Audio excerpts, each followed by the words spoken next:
കൃഷ്ണന്റെ അമ്പലത്തിൽ പോയി പ്രാർത്ഥിക്കുമ്പോൾ സിദ്ധുവിന് പറഞ്ഞു കൊടുത്ത കീർത്തനം അവൻ ഏറ്റുചൊല്ലി. കൃഷ്ണ കൃഷ്ണ മുകുന്ദ ജനാർദ്ദന.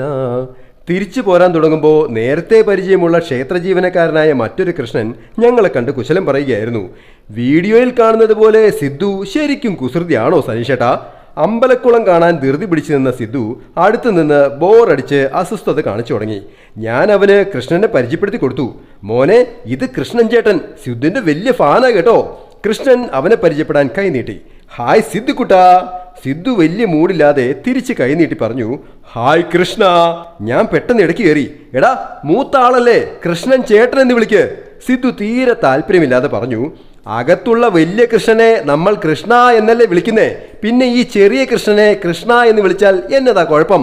പറഞ്ഞ ഉടനെ സിദ്ധു അമ്പലക്കുളം കാണാൻ പെട്ടെന്ന് സ്ഥലം വിട്ടു.